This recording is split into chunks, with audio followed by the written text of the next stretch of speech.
Dhaka Capitals কি এবার সত্যি ভয়ঙ্কর রূপে ফিরছে? প্রথম ম্যাচের জয়ের আত্মবিশ্বাস, দলে ফিরছেন তাসকিন আহমেদ, সঙ্গে আছে আগুন ঝরা ফিনিশার সাব্বির রহমান, অভিজ্ঞ অলরাউন্ডার ইমাদ ওয়াসিম আর এক ঝাঁক তরুণ তারকা। বিপক্ষে শক্তিশালী রংপুর রাইডার্স, যাদের হারাতে হলে দরকার নিখুঁত একাদশ আর সাহসী পরিকল্পনা। অভিজ্ঞতা ও তারুণ্যের এই মিশ্রণ কি পারবে রাইডার্সদের থামাতে? চলুন দেখে নেওয়া যাক ঢাকার সম্ভাব্য একাদশ ও ম্যাচ প্ল্যান।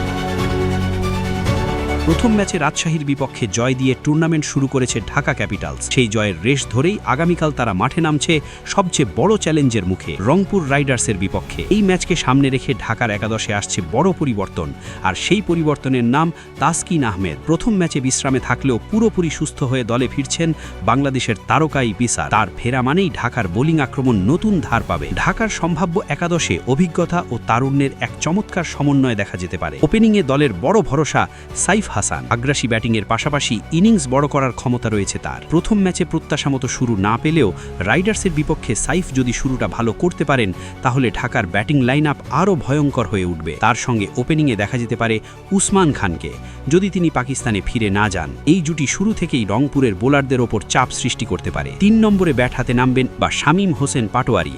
শামীম তার দ্রুত রান তোলার ক্ষমতা দিয়ে মাঝের ওভারে গতি বাড়াতে পারেন। 4 নম্বরে থাকছেন দলের অধিনায়ক মিঠুন। আগের ম্যাচে 45 রানের ইনিংস খেলে তিনি প্রমাণ করেছেন দলের প্রয়োজন অনুযায়ী ইনিংস গুছিয়ে নেওয়ার দায়িত্বটা তার কাঁধেই সবচেয়ে মানানসই। মিডল অর্ডারে স্থিরতা আনা এবং প্রয়োজনে স্ট্রাইক রেট বাড়ানো, দুটো কাজই করতে পারবেন তিনি। 5 নম্বরে সাব্বির রহমান ঢাকার ব্যাটিং শক্তিকে আরও ধারালো করে তুলবেন। শেষ ম্যাচে তিনি কিছুটা নিচে ব্যাট করলেও এবার আগেই নামার সম্ভাবনা রয়েছে। বড় শট খেলায় পারদর্শী সাব্বির যে কোনো সময় ম্যাচের মোড় ঘুরিয়ে দিতে পারেন। আগের ম্যাচে তার 210 স্ট্রাইক রেট ঢাকার ফিনিশিং শক্তির স্পষ্ট প্রমাণ। তার আগেই ব্যাট হাতে নামতে পারেন শামীম হোসেন, যিনি মাঝের ওভারে স্পিনারদের বিপক্ষে কার্যকর হতে পারেন। 6 ও 7 নম্বরে অলরাউন্ড শক্তি হিসেবে থাকবেন নাসির হোসেন ও সাইফুদ্দিন। নাসিরের অভিজ্ঞতা ঢাকাকে মিডল অর্ডারে ভারসাম্য দেবে, আর সাইফুদ্দিন ব্যাক বল দুই বিভাগেই কার্যকর ভূমিকা রাখতে পারেন। 8 নম্বরে নামবেন আন্তর্জাতিক অভিজ্ঞ অলরাউন্ডার ইমাদ ওয়াসিম। আর বাঁহাতি স্পিন এবং নিচের দিকে দ্রুত রান তোলার ক্ষমতা ঢাকার জন্য বড় অস্ত্র।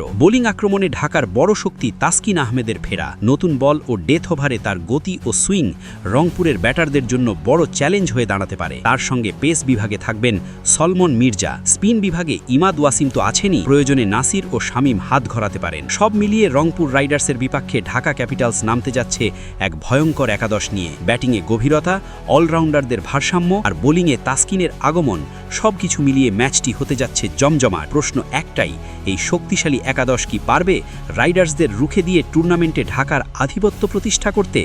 উত্তর মিলবে আগামীকাল সন্ধ্যার ম্যাচেই।